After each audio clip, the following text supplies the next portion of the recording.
Damn it. What's going on, everybody? Welcome back, Daves-Raves. And today, I will be ranking all 8 of the Marvel Cinematic Universe television shows. Right now, the MCU show is on Disney Plus, and some of them are quite the stinkers. Some of them are actually quite good. And again, we got 8 of them to go through. So, without further ado, let's go on and dive on in to today's ranking video. Coming in at number 8, we have What If? Now, what if Marvel made a crappy TV series? Wait, I'm sorry. They have indeed.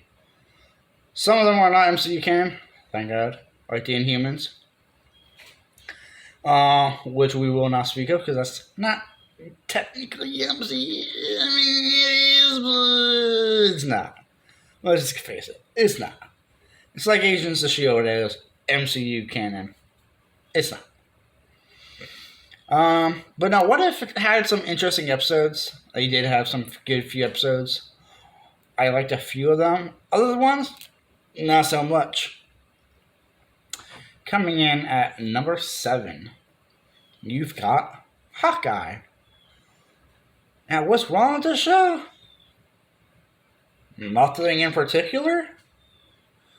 I like the characters in there. I did like Elena. I like that they brought in Elena from the Black Widow films, and of course they brought back Wilson Fisk. So I did like that. There are some aspects I did like of that. Echo seemed like a very interesting character. She's deaf, but she's still a badass assassin. I'm just not the biggest fan of Hawkeye. You know what? I mean, you guys can sue me if you want, but I mean, I'm broke.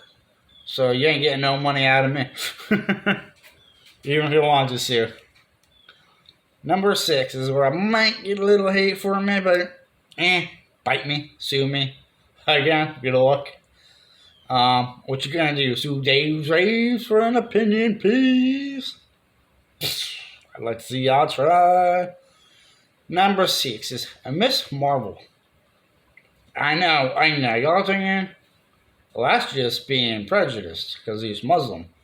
Not at all.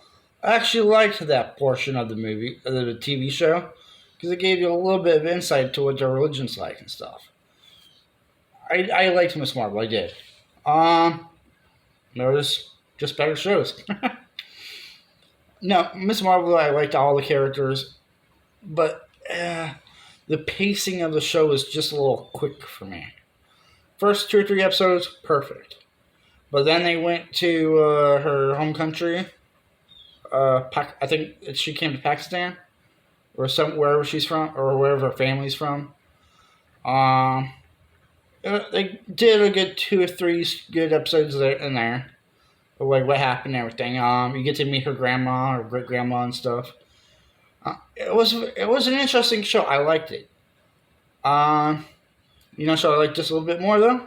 Several, but I do love the actor. But you know what I mean. The actress who played Miss Marvel herself, Imad Ilavani or something. I don't know how to pronounce her name, but she's perfect for the Captain Marvel role or Miss Marvel role. I liked her. I did like her. I liked her character a lot too.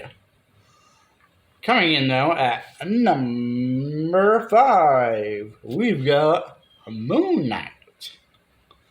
Now I know you guys are wondering why Moon Knight couldn't be a little bit higher on the list.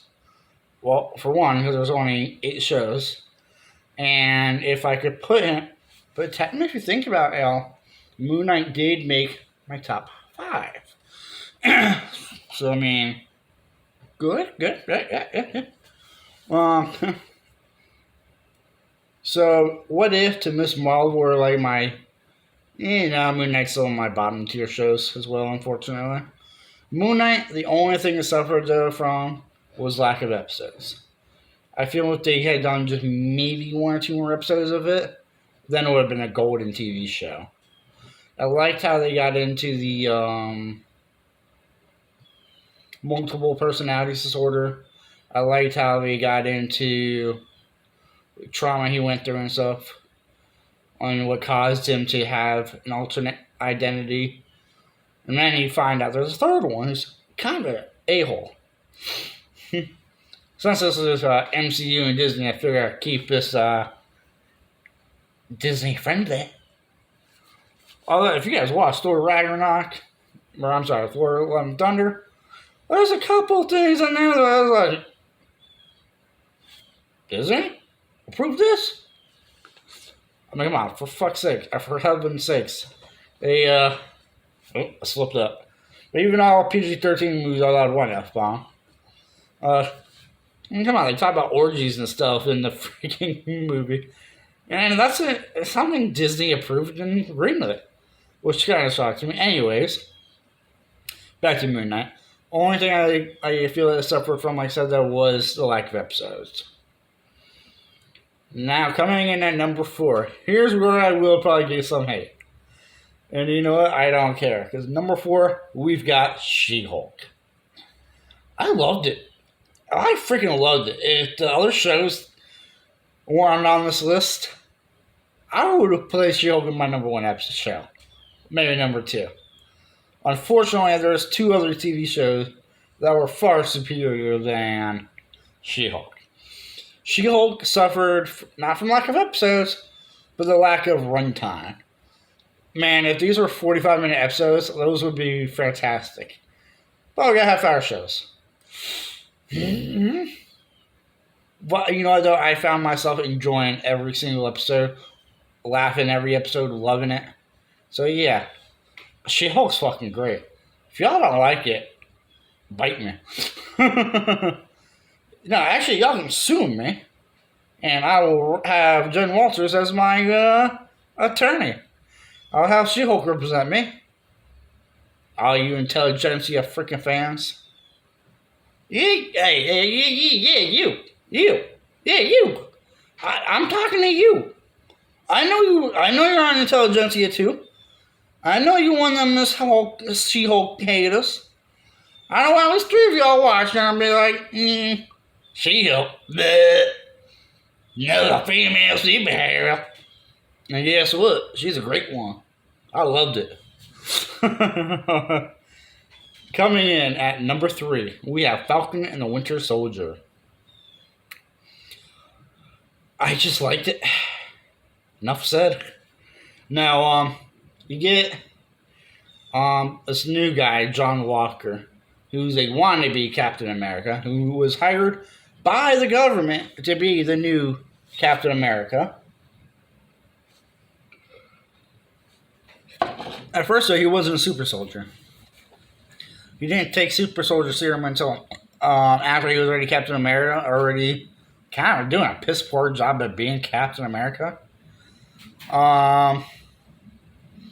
Something happens that sends him off the rails. Spoilers. The terrorist organization called the Watchdogs or something like that, or whoever the villains of the show were. Carly Morgenthau was her name, I think, was the main antagonist.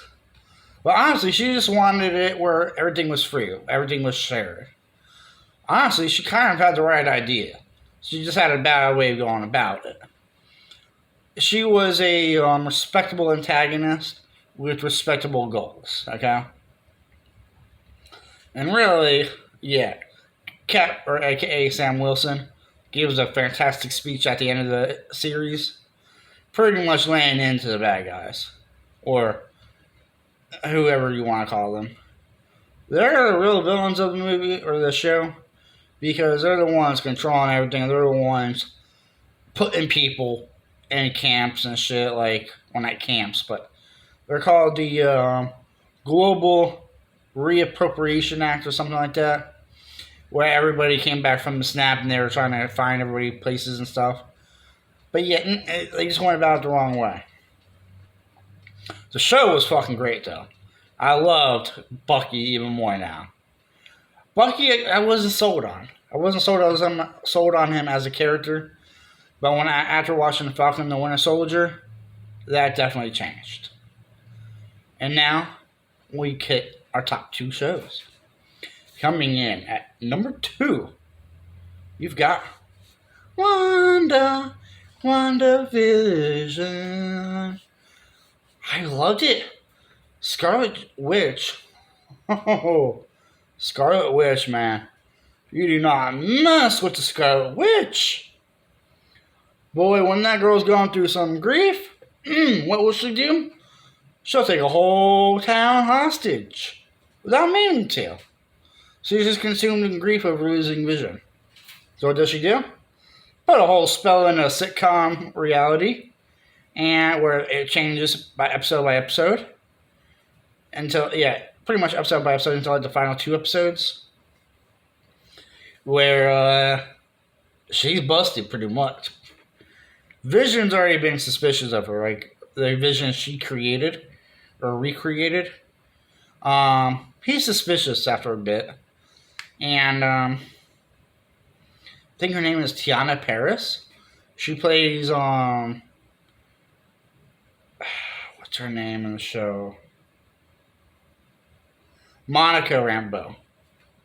She plays Captain Rambeau, who is Maria Rambeau's daughter from the Captain Marvel movies. The little kid from there, she's an adult now.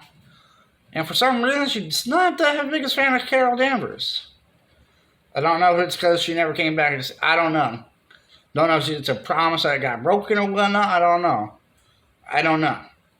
We'll have to find out in the Miss Marvel's movie why they're on bad terms or whatnot. But WandaVision's a great show, y'all. If you guys haven't seen that yet, I don't know what y'all been waiting for. It was like the very first MCU show out. And the only reason why it doesn't make the number 1 on this list, because there ain't no competing with Loki.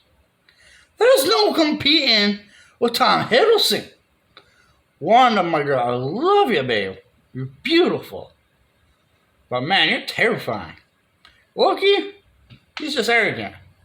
And on the Loki series, it also sets up the biggest villain that's in the new saga right now.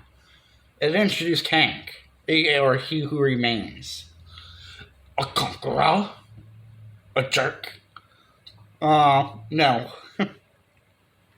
and he's played by Jonathan Majors. We had to wait for the final episode to see him. But man, did he do a good job.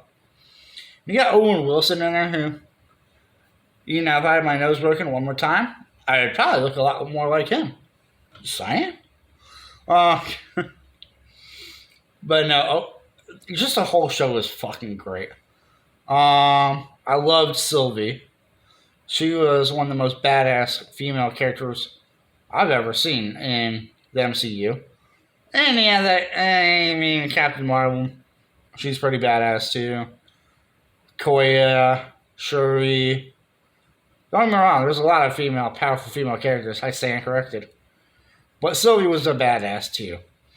She had to hide in apocalypses so she wouldn't get pruned by the TVA and get eaten by some Alioth, which is some giant cloud monster who devours everything that gets sent to the end of time. But yeah, chat, everybody who's watching this video, that concludes my ranking videos of the MCU TV shows as of now. So, for the definitive list, number 8 is What If, number 7 is Hawkeye, and at number 6 is Miss Marvel, and number 5, you've got Moon Knight, and number 4, She-Hulk. My God, that show is so sexual. I mean, come on, she got it on a Daredevil. I forgot to mention that part. I mean, that was one of the greatest parts. And one of my favorite parts of She-Hulk, too, was the very first episode where she's like, yes, Captain America beeps. And how it just gets cut off by the credits. Not like a horn or nothing, just Captain America. Ah! And then just ends with the credits. And she flipped a bird in the first episode too. In the fourth episode, you had the magician flipped a bird too. I'm like, a little risky there, Mo. A little risky, but that's why She-Hulk would have been my number one show. Number one. If the other ones on here weren't on there as well. But thank you guys for tuning in and watching this video. And until next time, I will see you guys in the next video. Make sure you guys have that notifications button and hit that subscribe button and the like button and hit all of the buttons. Your boy Daves-Raves would really appreciate it. And now, Daves-Raves out.